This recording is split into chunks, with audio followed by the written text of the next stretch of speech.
it down right now. They see stories every play, every time with Rob Browne breaking it all down. Yeah. SEC Sidelines Sports on my mind. Rob Browne calling game time, highlight shine, executive mind. Brendan Martin keeping Rob in line. Like, subscribe, share it, tell everyone. Sideline Sports, y'all come back real soon. Same place, same time, same tune.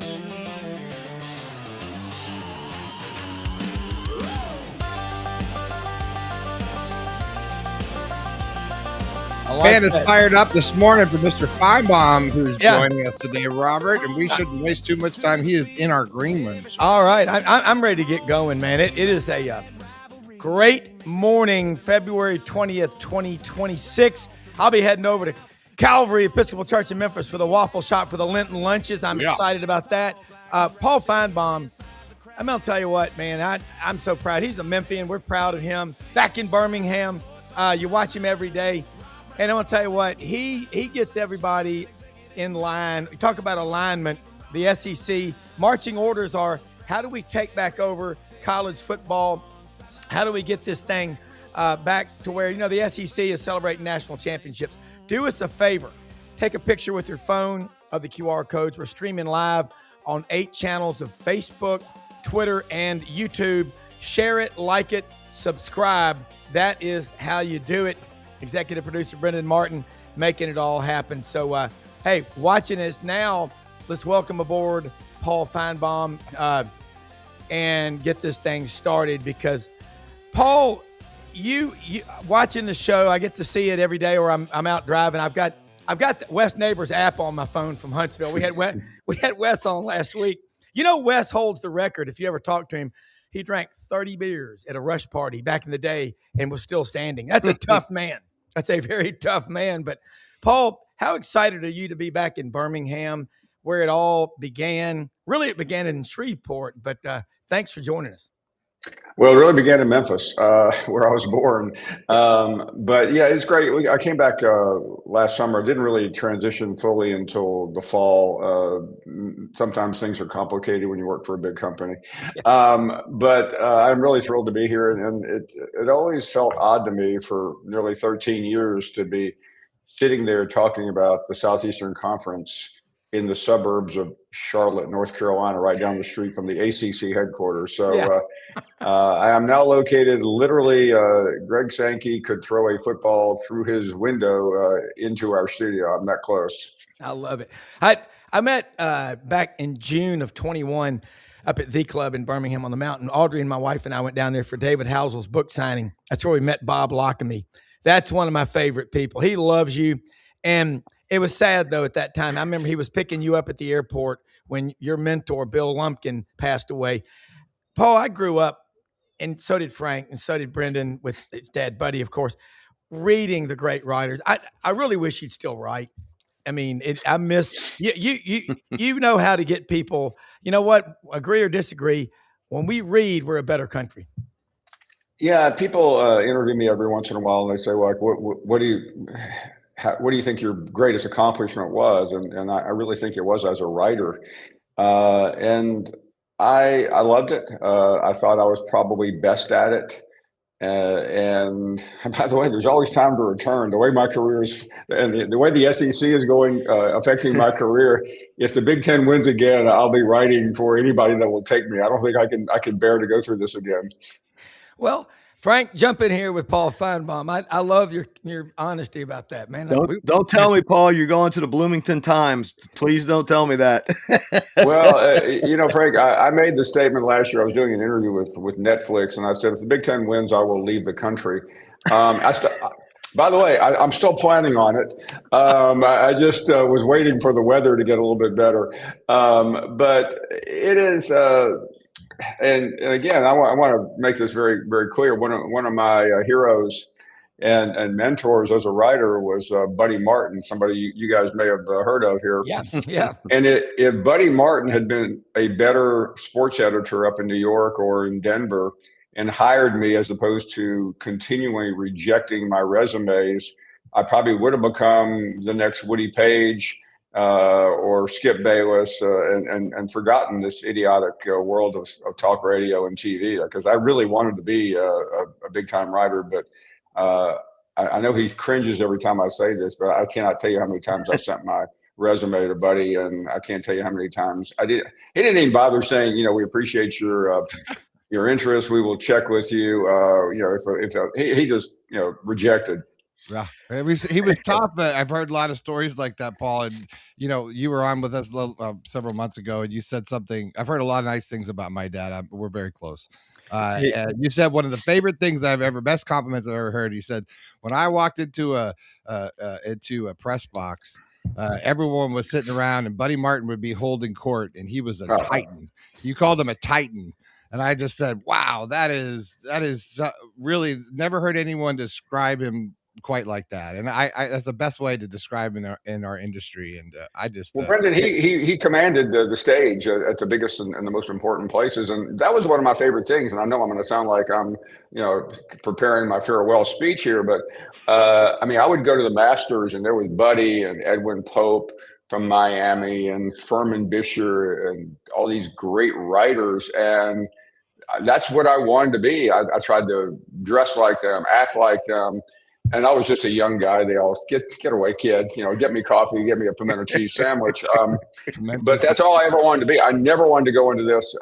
In Memphis, I grew up on people like George Lapidus and other writers that unfortunately people barely remember. And one of the 10 years from now, somebody's going to ask a young student, "Hey, what'd you think of Paul Finebaum?" He goes, my grandfather followed him, but I've never, I don't know who he is.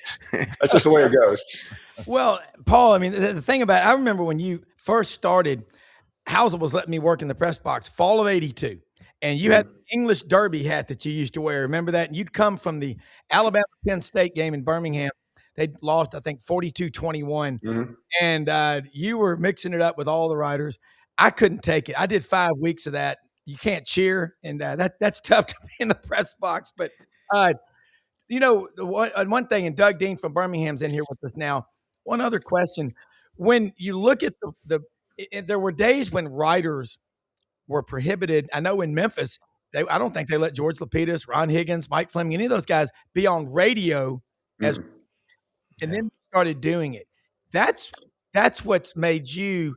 Your longevity, your writing career was your foundation. Yeah, I'm glad you mentioned Mike Fleming. He was also somebody that I met when I was in college and remained really a close friend until his death. Yeah. But you have to remember though, there was a paper outside your door when you woke up, and then you waited at 3 o'clock in the afternoon for the Memphis Press Scimitar to land, so you could find out what happened. Yeah, you were literally looking at the scores. I remember getting that in the summertime to find out who was leading the British Open. And it really mattered. And I know it doesn't anymore because I left the newspaper business too. So let me be clear about that. But the people in journalism back then, Titans was a good word because they had credibility. They had integrity.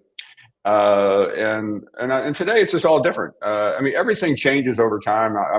I realize that. I used to sit around with my colleagues in my 20s, making fun of the guys who were 40 or 50 or 60 and say, all they ever do is talk about the good old days. But you know what? They really actually were good old days.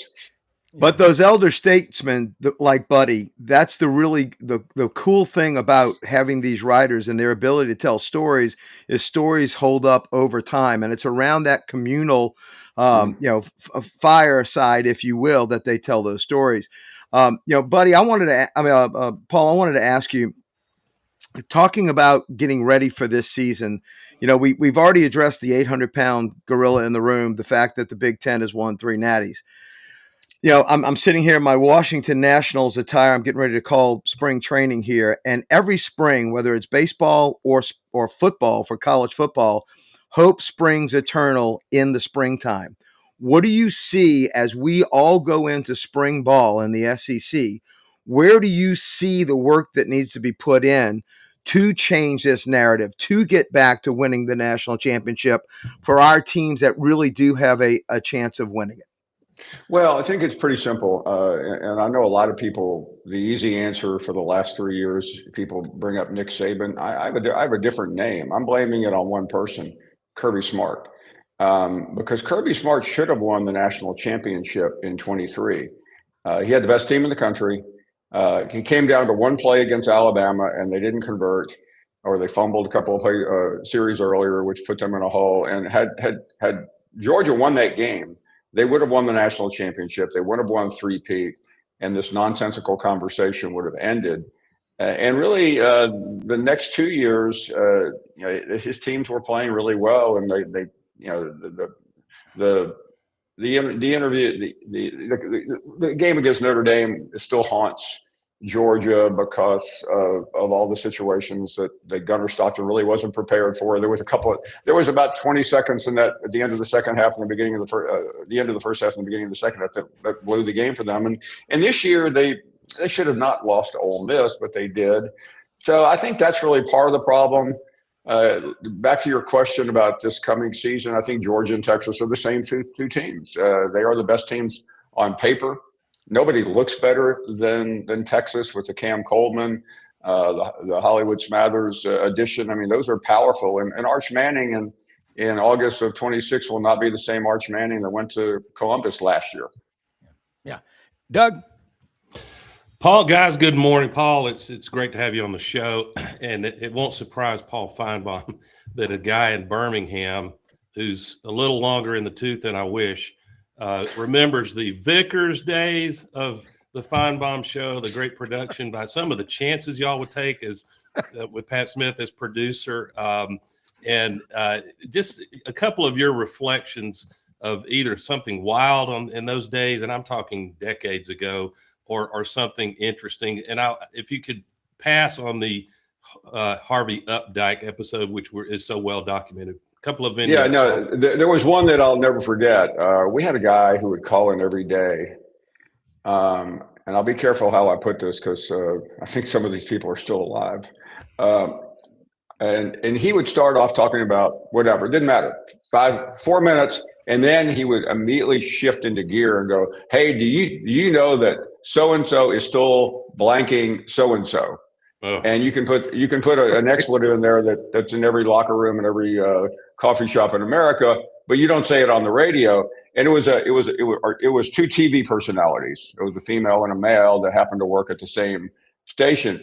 And we just had the most fun because he did it and we'd hit the dump button. We'd all laughed. If you were on hold, you would hear what he said. And they were prominent people, by the way. So one day, he'd done it 20 times, okay? One day I go, okay, hey, Jack, you're next from Irondale. Hey, Paul, blah, blah, blah, blah. Hey, do you know and the dump button didn't work. And it went out over the airways. And we all looked at each other. That didn't just happen. But it did because, and that was the last time we tried anything. But I thought it was pretty daring to keep playing the same game over and over again.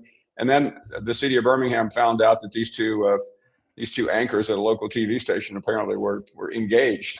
I have no idea what happened to either one of them, and I really don't care. But that's the kind of game. I mean, you talk about daring. That was pretty daring. Probably the most famous story was the day in 2003, I had a friend that worked at Sports Illustrated, and he gave me a 2-hour heads up on the famous Mike Price story. Mike Price, for those of you who don't remember, was at Washington State, came to Alabama to replace Dennis Franchione. He made it through the spring game and then was fired. And he was fired over this article that essentially accused him of having a relationship at a that's a dog, by the way. That's not. He went down to a pro-am in Pensacola. Yeah. Ended up getting taken back to his room at this place called Arides Angels by two. They weren't hookers, but they weren't exactly virginal goddesses either. And the article describes what happened in the room, and I got the exclusive, and I'm reading it. And I mean, Vickers, the guy who was the news guy, is literally laughing. I'm going to close this door if you don't mind, guys. I love dogs. and Who can forget it? So I'm getting to the point where, and it finally goes where, you know, the two women are up in the room, and everything is going on, and finally he screams out, "It's rolling, baby!" And I couldn't. I had friends of mine, later friends who were on the Alabama football team, who said they were in trucks like driving down the highway and they had to pull off because everybody on the highway could not control themselves. It was so funny. By the way, the guy got fired. It wasn't that funny. But those are moments you couldn't do that on the SEC network. Yeah, and you couldn't do that. Paul, even on if I got this right, WAPI 1070 on your dial, that was your station as memory. If memory gave serves. a whole new meaning to the word "roll tide." I know that. Yeah, it was. Tarnish that brand. Now, there's a great subplot to it. It would take 2 hours to tell, but I'll do it the next time I'm on. Exactly why he ended up suing Sports Illustrated. He won the case for this reason, but I'll save it for the next time. Paul, and then my last question, I'll pitch to the other guys. More current news, current opinion. I'd love your take, Paul, on have we seen, for all relevant purposes of winning championships and marketing and branding your program, finding a way with the architecture of NIL and the portal, is there actually a death of the so-called blue blood programs, or does that still have value in recruiting and building the program? I still think they exist. I mean, you can say all you want about Alabama not being an upper echelon team, but it's still Alabama. You still take a recruit to that building, and their mouth is open. But it is a money game now, and it's I mean, look at Lane Kiffin, what he's been able to do in a couple of short months in Baton Rouge. But yeah, I mean, if you said give me Ohio State, Texas, Alabama versus Indiana, Iowa, and Texas Tech, I'm going to take the Blue Bloods because I think they have more staying power. I think the other schools are in the moment, but one thing about billionaires, and we've all met one or two in our lives, they're in business to make money and get a return on investment. If Cody Campbell doesn't get that return, he will move on to the next project. Yeah, Paul, we all know that Alabama, Auburn, they have a lot of boosters there. Mountain Brook, Birmingham, is Vestavia. That is a powerful center of influence in college football. But again, how many times can you keep going to the people? I mean, Gary and L. Drummond and the Drummond Cole people, that family, half of them are Alabama, half of them are Auburn. And it's like that with a lot of them in the state. Since you've been back in Birmingham, what are you hearing more about? Rosters, depth charts, tradition, or money, money, money? I'm hearing a lot about money, and I'm hearing a lot of fatigue about money. And in running it's a little bit different being here. You run into neighbors, you run into people who support these programs, and in particular Alabama. There's a burnout factor, and you always hear the Saban discount, but Nick Saban could pick up the phone and call one of these guys and say, "Hey, why don't you come down and play golf with me?" And they knew what they were getting into. They knew it would be a $500,000 golf round, but they didn't care because it was worth it when they went to the country club the next week and say, I was playing golf with Saban. Now, I mean, this is going to sound really cold, but do you think, would anybody really care if Kalen DeBoer called them up on the phone and said, "Hey, I really would like to have lunch with you"? I mean, he's a perfectly nice guy, and he's probably a top 10 coach, but he's boring. He has no personality, and he's not going to move the needle, where Kiffin will. And Kiffin, I asked somebody in the know the other day, I said, "How exactly is Kiffin doing it down there?" And it's a convoluted answer, and I'm not even sure I can explain it, but there'll be plenty of investigations probably later on exactly how Kiffin pulled this off from a very poor state. But he's doing it because he has buy-in. He has buy-in from the boosters. He has buy-in from the governor.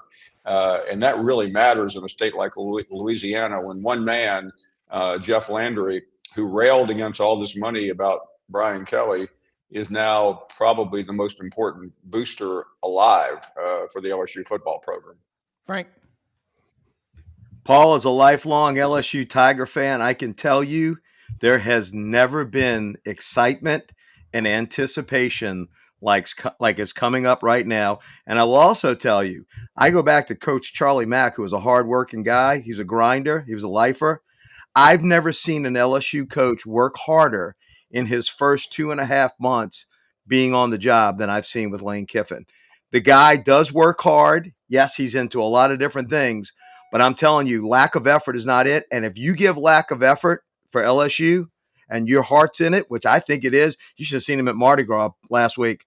The guy's, he is assimilating into our culture. Yeah. He will have a pass, even though we're ready to win. He will have a pass because we're seeing the effort he's putting in, and it's real. Well, I'm glad to hear that. And one thing about Lane Kiffin, he is smart.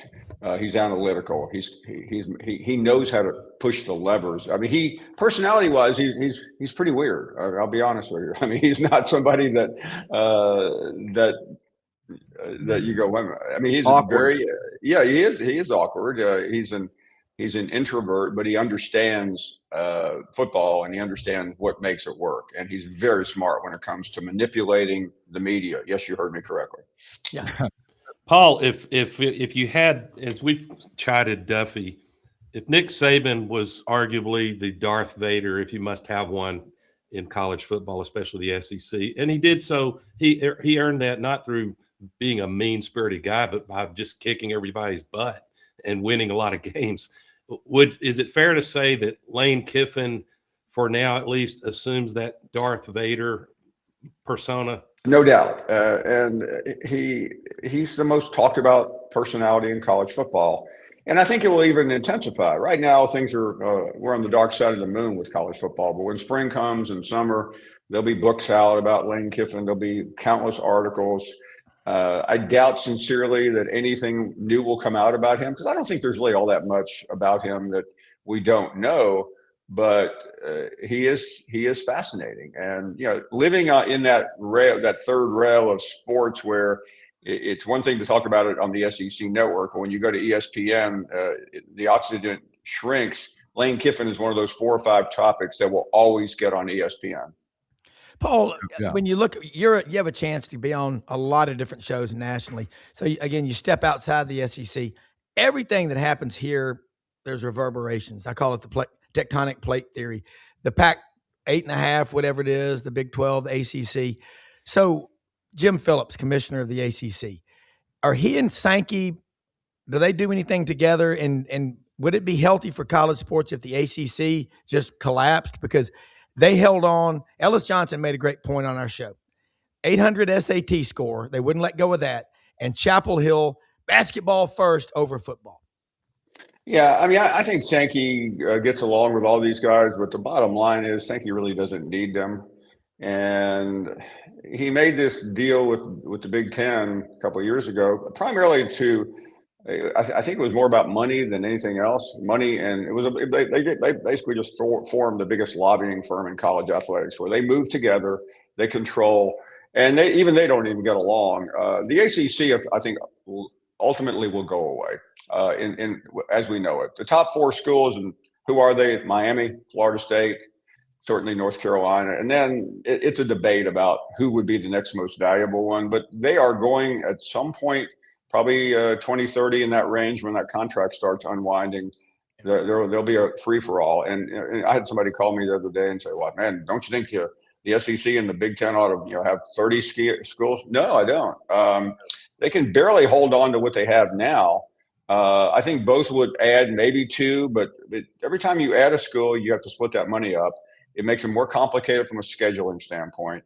Georgia and Texas A&M have played each other one time in Georgia since the SEC expanded. I mean, that is not a good thing. So, but there is a real crisis right now at that level, and I think the commissioner is trying to work through it, but there aren't many options. Did you like 9 games? I do like 9 games, but it's funny. All the people that were in favor of 9 games now find a lot of fault. And I think as schools miss the playoffs next year because they have that extra road game, it'll be 5-4 for some, 4-5 for others. You'll hear even more screaming about it. Paul, is John? Should we believe the hype? I'm not going to say hype because I like him, as a person. For Florida, John Summerall. I wanted to take your take on it. Is he going to be able to coach in the SEC like he's been able to coach everywhere else? I think John Summerall would have been better at Auburn. I think it was a little more of a natural fit for him because of his time in the state. But I think he will be successful there. Just to what degree? What is Florida? I mean, if you can't do this, but if you took away Spurrier's 12 years and Urban Meyer's 5, what exactly is the University of Florida? They had a good run with Charlie Pell in the 80s, which most of it got voided because of sanctions. And they really haven't been worth much ever since, other than those 2 tenures. And I think Florida has to be realistic about who they are.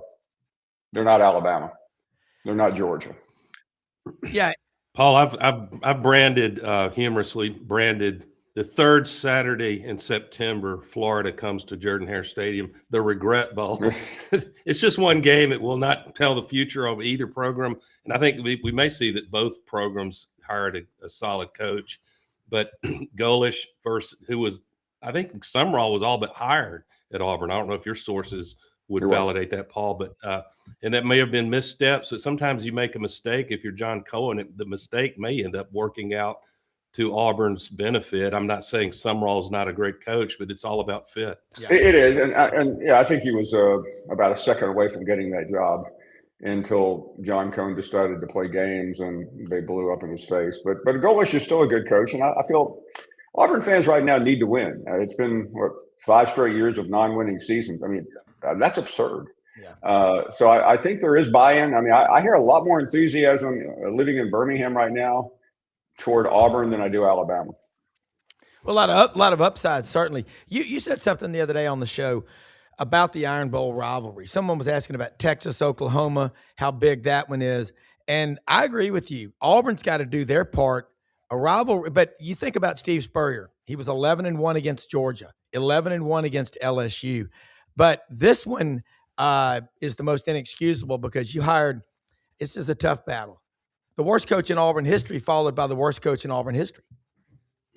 Yeah, I mean, I could argue, put a couple of beers in me, that Brian Harsin was a better coach than Hugh Freeze. And I might not survive that argument, but it's worth discussing, considering the time that he was there. Hugh Freeze might be one of the biggest disasters I've ever seen, and everybody thought he would be good, but he lost something along the way. He may have. I said a few minutes ago, if you take away certain things from Florida, if you take away 2 wins from Hugh Freeze against Alabama, who is he? Paul, what would be the reason you think both of those were the worst? Harsin and Freeze. What is the couple of items that you think created that worst situation for both? Well, Harsin fell out of favor very quickly, and I've never seen a coach in a short tenure have more people working against him. Remember that there was almost a coup to overthrow him. Freeze had the thing that made Freeze more frustrating. He had buy-in. Everybody was aligned, and John Cohen was telling everybody who would listen, well, we inherited a mess. Look what we've done, but they did nothing with it. And that Kentucky game, when Auburn, I don't think could score a touchdown against the worst or the second worst team in the SEC, was one of the most frustrating evenings I've ever spent watching an Auburn football team. Yeah, Doug. Well, the thing that was Harsin was agreed. That was a Stephen Leaf bad hire begat Alan Green. No offense to Alan Green, nice guy, in over his support that without it being mean, and that begat a desperation Harsin hire. In the backdrop, why are we surprised at Auburn? And I'm an Auburn man, Paul, but I try to be fair. But there were at least 2 or 3 parallel searches going on. One trying to elevate Kevin Steele. We might have been better off, even though he had nothing to admire with his head coaching record, which I think was 0 as a head coach at Southern Miss. So, Baylor, but Harsin was a no-brainer. It just was not working, despite the fact that he took Alabama, a very good Alabama team, to overtime.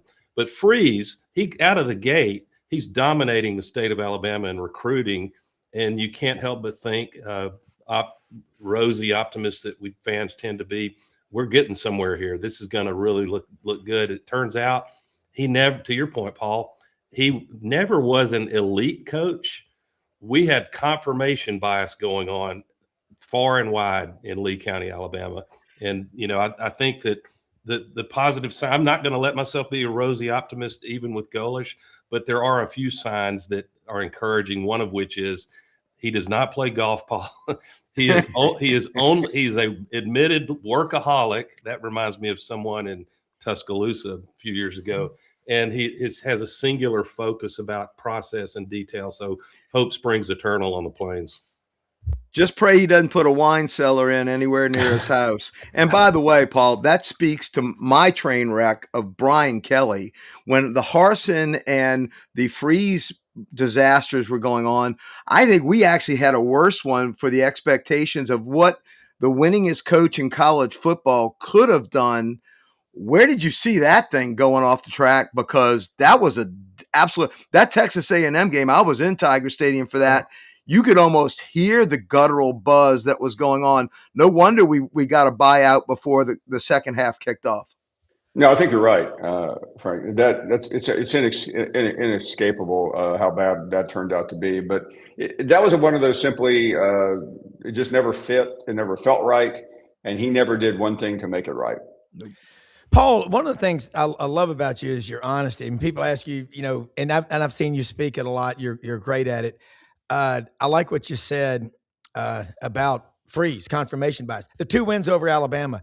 And sometimes you're beating a program, but you're not beating everybody else. Let's switch to your alma mater, Tennessee. I'm married to Evolve for life. I got a ton of Tennessee friends. And Lou Katzerman, one of your friends in the Touchdown Club, you went to White Station with, the Tennessee fans are starved to win big. Your thoughts on the current alignment that they've got there? Okay, yeah, we're just a couple of more minutes, and I saw that. And just where Tennessee you think is going with Dondi Plowman. She seems like she likes football. And your thoughts on Josh Heupel? I think Heupel is at a really critical moment. You can't take a lot away from him because of the Nico debacle. Yeah. He did win at Florida. He won a couple of other key games, but I just hated the way that season ended. Now if they get Aguilar back, and I think they will, they'll be okay. But that program has to show improvement. Getting to the playoffs did them almost no good because of the loss to Ohio State. But they do have alignment at Tennessee, and that was critical. Not to get into politics, but I was watching Derek Dooley have an ad the other day where he was talking about your film is your resume. He's running for the Senate in Georgia. And I'm thinking, that guy's the worst coach I've ever seen at Tennessee. And I can't believe he's leaning on that. And the reason why he was so bad is that there was no alignment. Tennessee is in the best shape of AD, Chancellor, and head coach right now. But Heupel cannot waste another year, though. He has to get above that. He has to get on that playoff line. Yeah. Paul, sorry. Well, I know you got to go. I want to tell you how much it means to us for you sharing time with us. And one of these days we're going to do a live show. Maybe you can do your show from Pete and Sam's. We'll make. we got to get. I was in Memphis 3 years ago for the Touchdown Club, and everybody took Lou and Mason and everybody. They took me all to the Pete and Sam's. The first time I'd been there in 40 years. You talk about. There aren't many places you haven't that are still around that you haven't been in 40 years. But it was memorable. We will do it. I promise you, we'll just do the show from there in the back room, and we will have the time of our lives. Guys, thank you. Paul, we'll do this again soon. Hey, buddy. Hello, Paul. Paul, quickly, Paul, your most underrated trait is composure. Who could sit for 4 hours and get screamed at by callers and keep their center so intact? I got a compliment. I do too. I told my wife the other day, I said, I'm not sure I can do this much longer, but no, they'll say it. It is. I do love it though, and it does. And this has nothing to do with me. The show has become an institution because it's been on for so long, but it does mean something to a lot of people. And that would, as I think about the future, that's the hardest part of ever walking away. And I know everybody is replaceable, but it is the thing that I'm most proud of is that family that we have. Yeah, it is special, man. Thank you so much. Have a great weekend. See you soon.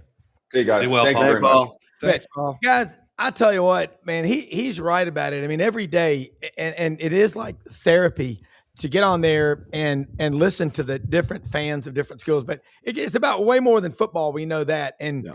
great questions by everybody. And I will say another one. The great writers, they are typically your best guests because they think about what they're saying because they've written it. You know, whether it's Buddy or Paul or Tony Barnhart, Ron Higgins.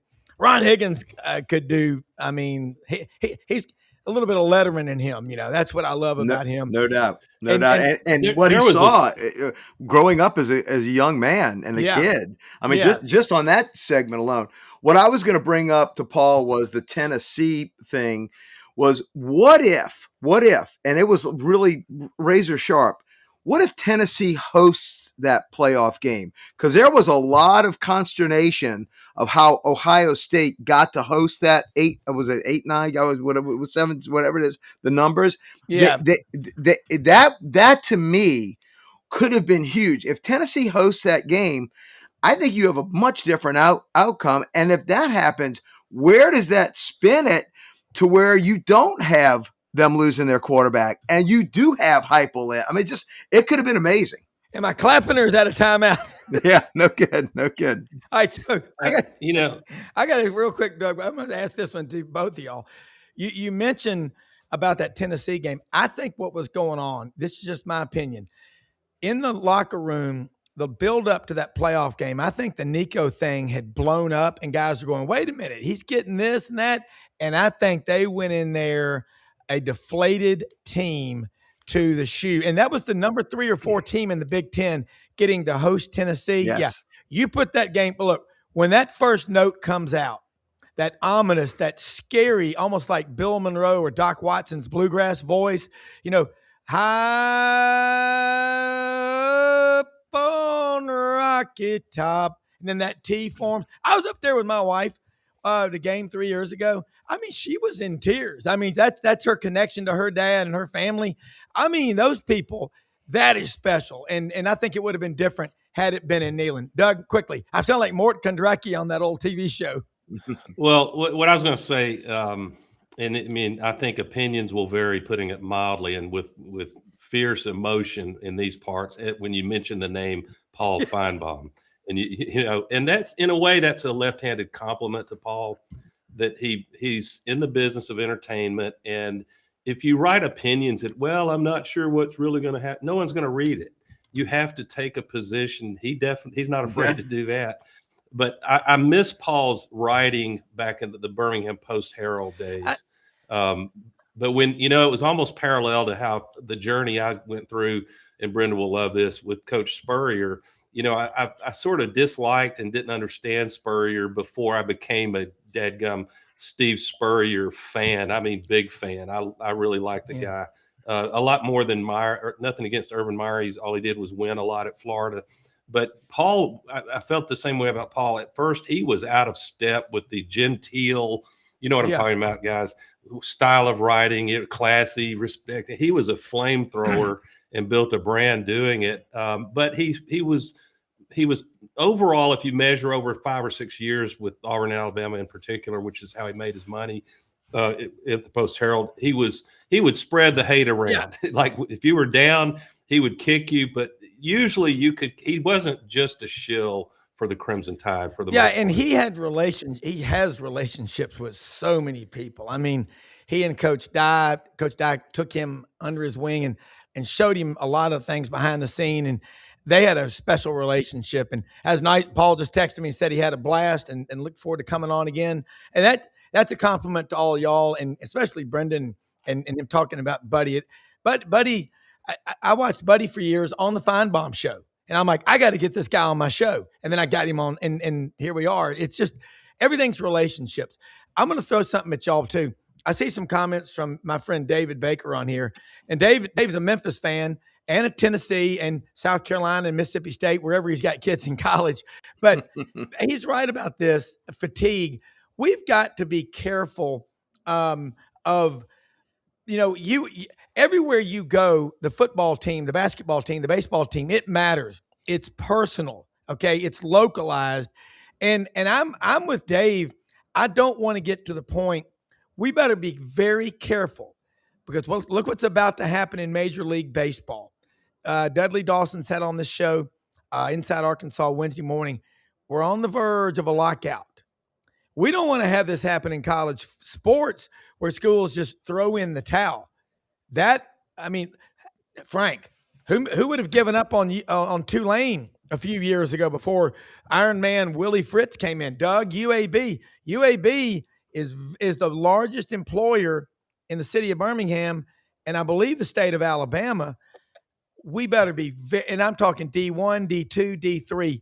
We've all traveled. Brendan has traveled all over the planet too. Wherever you go, this stuff matters, Frank. It's got to matter. No doubt, no doubt. Now, I did see Brendan's note. We'll talk about SEC hoops. Now, I, as an LSU fan, would like to bypass SEC hoops and go right to SEC baseball. I'm with Whenever you. y'all ready to do that. No, I really just go ahead and coronate the Gators. But Alabama's sitting there waiting in the weeds. They're only a couple games behind you guys, right? Yeah. So this thing's far from over, boys.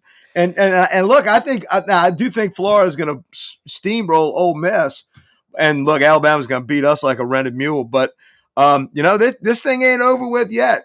But where do y'all see the depth this year? I think, in my opinion, the depth's down from certainly what it was last year, and maybe even the year before that. It is, and I know this. Last year we had 14 out of 16 teams make it.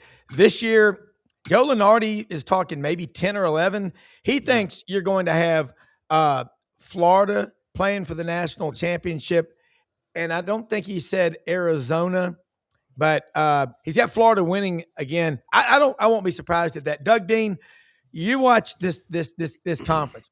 John Calipari's a lot more comfortable now in year 2 at Arkansas. He's re-energized, isn't he? And look, guys, that he did live next door to the bishop of the diocese here in West Tennessee over on Red Acres and was a daily celebrant at Mass. I just think that's kind of important for him. But no, he is a fired up guy. And the Arkansas people, whatever John Calipari wants, John Calipari is going to get, Doug. Yeah, and if we have some Utes, did you see my cousin Benny Duff? Utes. What is a It's an Ute? Indian. The underrated movie, by the way. And I think Marissa Tomei won a supporting actress. Lovely Marissa Tomei. Like you love that. My biological clock is over here ticking. She's making a comeback. So, if we have Utes tuned in, I hope we do. You need that demographic. Yep. Rob Brendan pulls. We do not have any. Just so you know, our 18 to 23 demo is dead on arrival. Well, we're going to work on that. But here's my point. Utes, if you tune in later when we drive you to this show in archives, it is difficult following a transformational leader. Nick Saban was maybe the archetypal transformational leader of our century. And of course, Alabama had won championships before Coach Saban, putting it mildly. But in the case of Auburn, my God, the joke was that there was an Indian burial ground under Auburn Arena before Bruce Pearl got there. I mean, everything went badly. And all Bruce did was transform that culture, that program. He worked his rear end off marketing it to students. How many programs can say 3 days before a basketball game, they have students camping out in tents in 30-degree weather to make sure they get a seat? And the sad thing is, after Auburn was in a tough spot, Bruce, I mean, you can blame Bruce if you want, but it's his son. He believed that Stephen, it's not over yet. Stephen is surely going to get another year or two, and it'll be his players for the most part.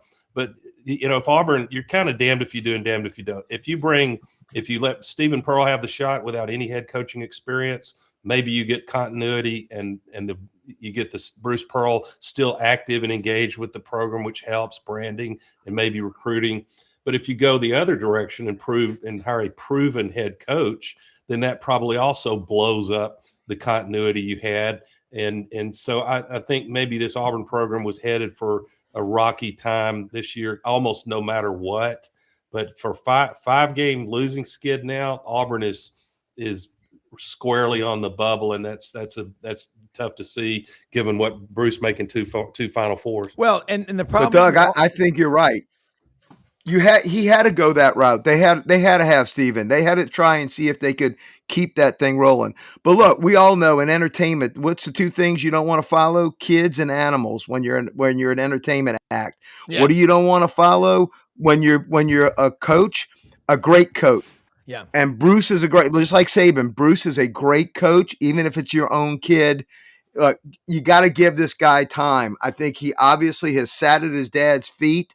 I think it's just you're going to have hiccups when you have this transition. You just are.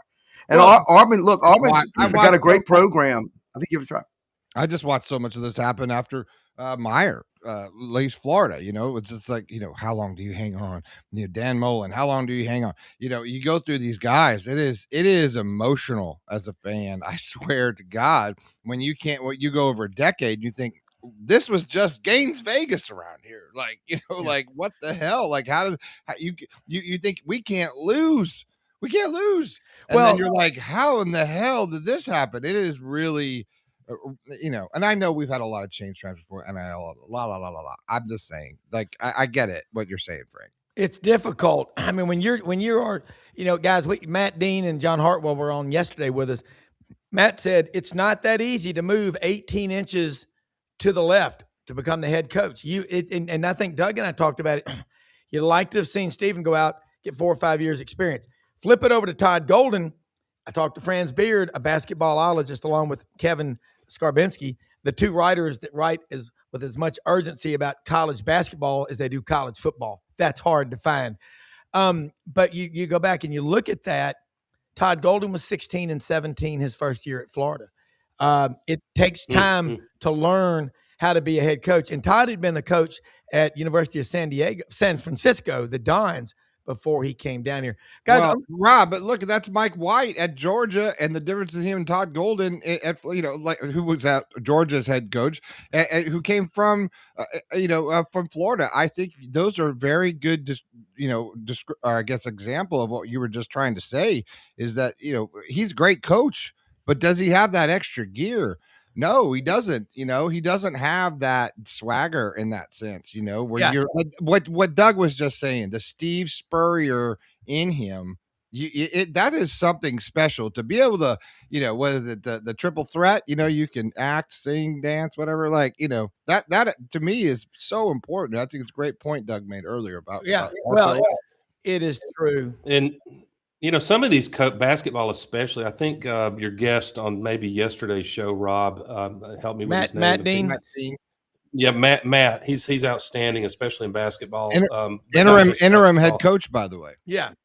Oh, cool. But he was talking about, which I hadn't put a lot of thought into, but it's very on point, that coaches are not all created equal, and some really blossom out to year 10 or 11 if they can stick around that long. And I really do. I think I don't want to be hard on Bruce. All he did was bring Auburn an historic performance and accomplishment in basketball over a long stretch. And Auburn was fortunate that he was under a show cause or just coming out of it, or Auburn wouldn't have had a shot at a coach the caliber of Bruce Pearl. So I think that I wish that Stephen himself, or with his father's urging, had gone to Murray State or pick your, up and coming mid-major type of program and just experience what it's like to be a head coach. And I think he might have had a better chance to hit the ground running. And Auburn's certainly not out of it.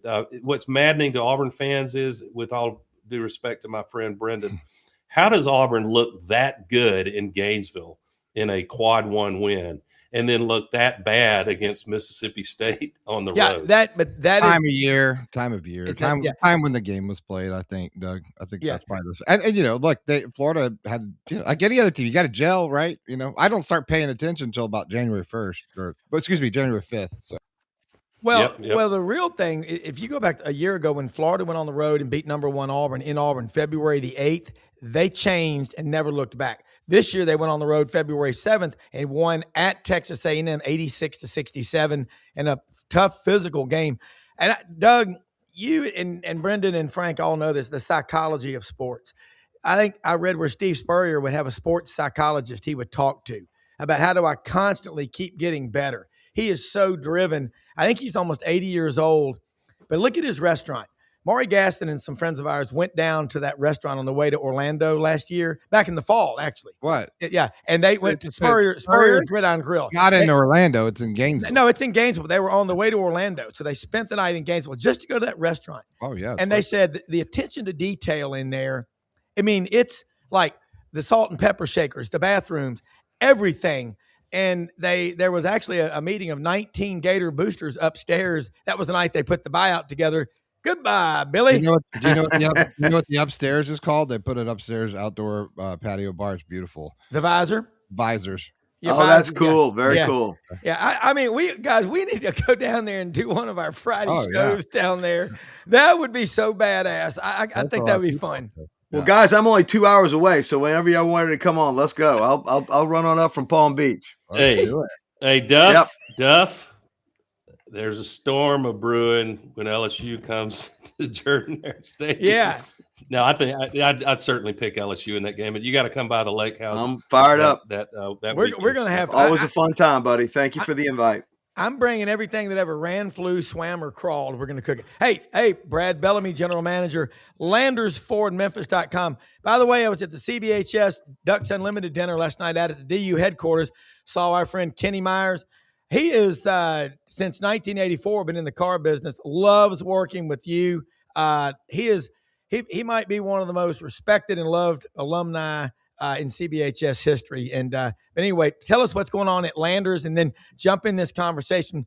We've been talking college football, college basketball, and I know you got some great takes. Hey, good morning, everybody. Glad to be on with you guys this morning. Yes, Kenny Myers knows everyone in town. He knows every secret in town and tells every secret in town. So the guy is in the know. It's truck month, Rob. Really excited about it. 0% down, or zero down, zero payments for 90 days, 0% on all of our F-150s. So 25, 0 for 60, 26 is 0 for 36. So we got great deals, big discounts. Come out and check us out. Also, Rob, I don't know if you've driven by over the last couple of weeks, but there are two special flags that have been put out for the 250th anniversary of this great country. And we have one of them flying this morning. And it was really windy in Memphis the last couple of days, so we took it down. The number of phone calls that we have had of people asking, did people complain about the new flag? Is that why y'all took it down? No, people love it. In fact, one of our residents over at the farms, which is right next door, it's a retirement community.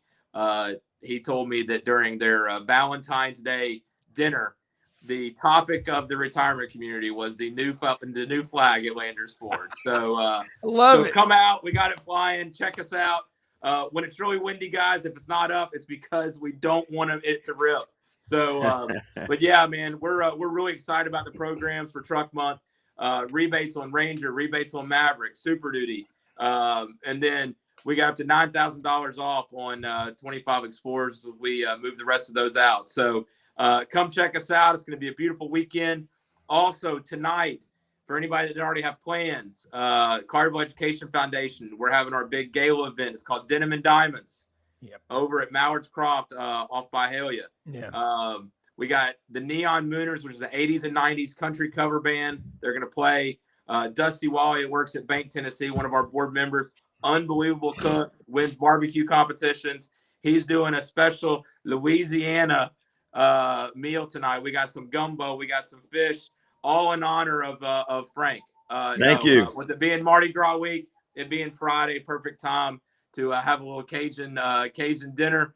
And then we're going to have a silent auction, a live auction.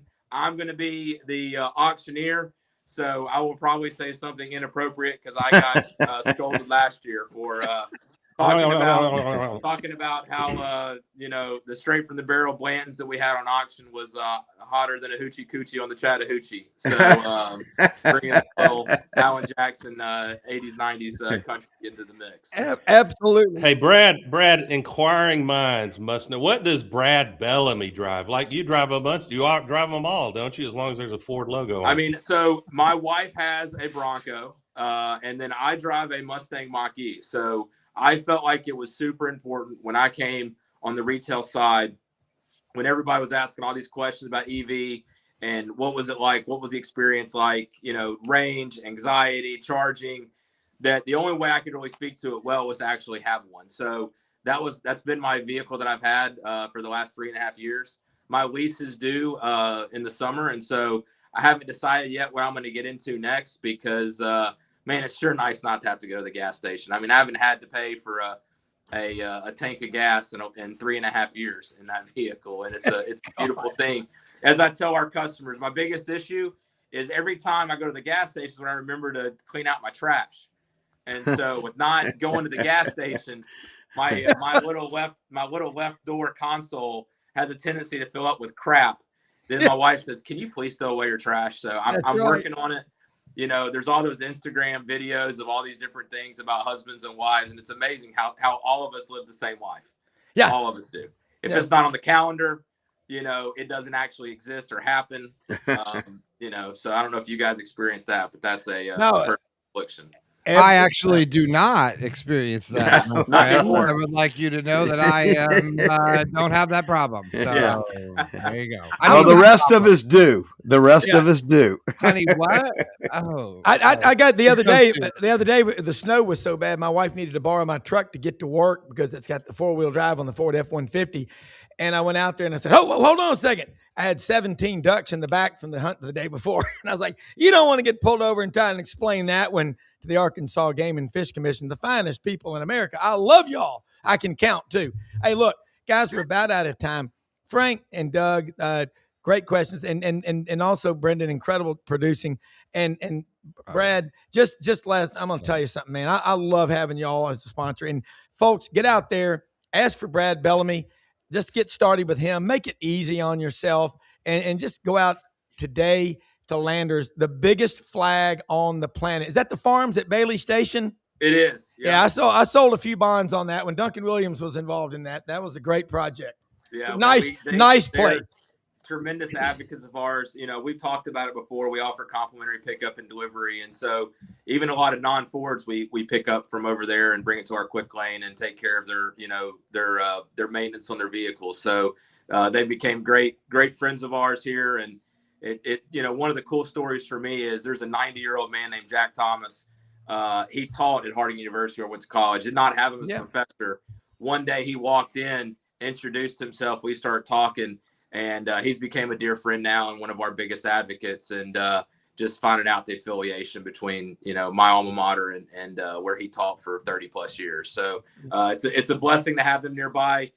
Great people. I love talking to them because the stories and the history, like one of the residents over there was a big attorney during the civil rights movement. Just hearing some of the stories about all that he went through and worked through during the 60s and 70s is absolutely incredible. So guys, always a pleasure to be on with you. I hope everybody has a wonderful weekend. And if you don't have anything planned tonight, come on out. Be more than happy to host you guys.